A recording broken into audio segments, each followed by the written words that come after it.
gal čia priešas apkaltino, gal tai dezinformacija. Aš lauksiu mūsų badaujančio liberalo komentaro, kadangi, kaip nekaip, Nadija Savčenka yra Ukrainos didvyrė, o tai reiškia automatiškai ir Lietuvos didvyrė. Tiek iš esmės šiandien žinių, tačiau kalbant apie Ukrainą, aš negaliu nepasidalinti trumpa ištrauka iš panoramos. Pasakysiu, daugiau iš vis nebuvo ką atkirpti. Atvirai sakau, žinių tiesiog apskritai nebeliko mūsų žiniasklaidai. Kažkokios balabaikos, kažkokius ministrus priima ten būsimus mūsų gerovės valstybės, kurios kažką ten aptarė, apie nieką. Nors pasaulyje labai daug ko vyksta, mes tuoj susipažinsim su vienu reikalu, bet Lietuvoje atrodo nieko nevyksta. Atrodo vasaros atostogos. Taigi pasižiūrėkim, ką skelbia dėl Ukrainos narystės NATO valstybinis transliuotojas. Aš manau, kad tai yra totalus skandalas.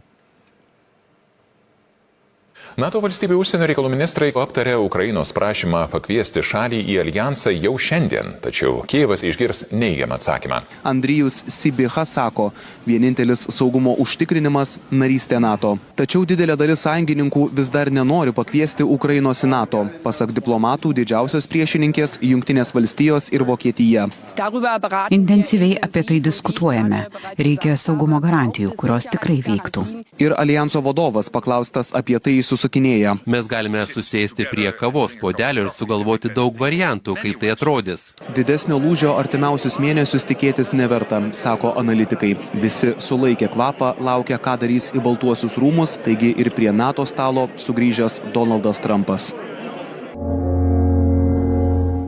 Iki ko nusirytam, laukiam, kol sugrįž prie to darbo stalo vienas žmogus pasaulyje. Ir viskas stovi, viskas klaustuko formai. Tik čia yra vienas klausimas. Kiek aš girdėjau, tą kalbėjo ir mūsų politikos lyderiai, kad turi būti atstatytos Ukrainos sienos iki 1991 metų, Donbasas, Krymas, pergalė fronto linijoje, reparacijos iš Rusijos, viskas taip, po to Rusijos padalinimas ir gerovė ir klestėjimas. Viskas taip. Dabar kalbama, reikia pakvietimo į NATO. Ir tai jau bus pergalė. Mano galva, tai yra kažkoks nesusipratimas. Iš viso tas pakvietimas į NATO man jau ima skambėti keistai. Pagalvokit, įsigilinkit. Štai pavyzdžiui, Taivanas.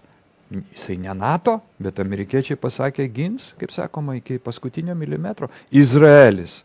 Ne NATO, amerikiečiai padeda, visi padeda, kas kaip gali. Tai prie ko čia tas NATO? Turi tą pakvietimą. Ir ką? Ką tu rodysi, kad turi pakvietimą, kas nuo to pasikeičia? Niekas nepasikeičia. Labai keista situacija. Situacija yra žiauriai įtempta ir būtent ta įtempta situacija šiandien pakeitė ir mūsų laidos scenarijų. Pasižiūrėkim. Takeris Carsonas, kuris kažkada netaip seniai paėmė interviu iš Putino, dabar vėl veržėsi į Maskvą, o kas Carsonas, tai yra Trumpo žmogus, veržėsi į Maskvą ir paims interviu iš Lavrovo, kalbėsis, jie tenai bus, nebus tas brandalinis karas, kaip ta visa situacija, o kas iš tikrųjų bus, aš galiu pasakyti.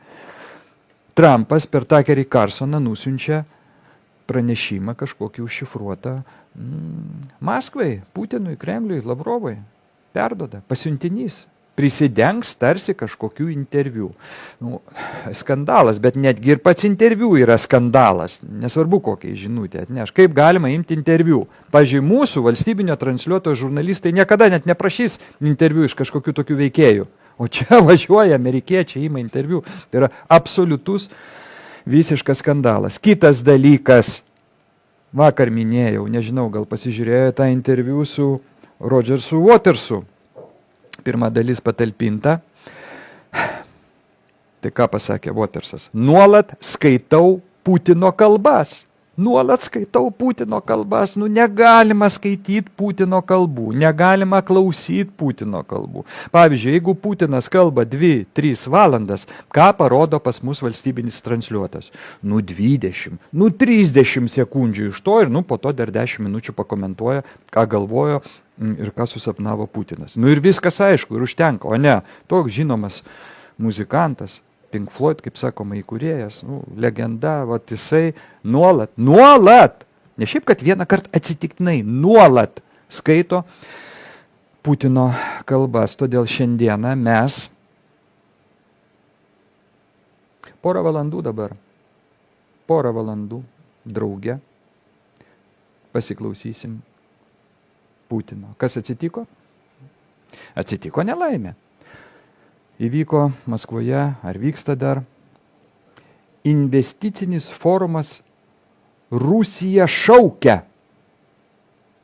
Ką tik Putinas baigė kalbėti, aišku, jis kalbėjo ilgai, aišku, jis ilgai atsakinėjo į klausimus, na, bet tuo ir skiriasi mūsų kanalas, kad mes ne 10-20 sekundžių pasiklausome, o ilgiau. Ir be to, protingi žmonės, analitikai ir netgi, sakyčiau, karybos žinovai Lietuvoje, jie klausosi propagandinių kanalų.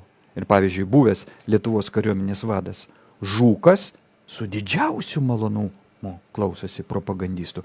Prisiminkim jo prisipažinimą. Kaip patartumėte atsirinkti ir kritiškai vertinti informaciją? Reikia žiūrėti. Aš tai labai mėgstu žiūrėti tuos jų propagandistų čiatus. Mėgsta žiūrėti propagandistų čiatus.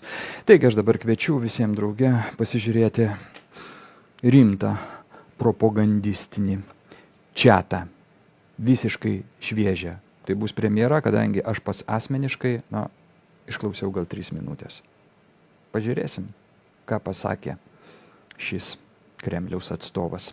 Koks ten Kremliaus atstovas? Šeimininkas Kremliaus. Vladimiras Vladimirovičius Putinas.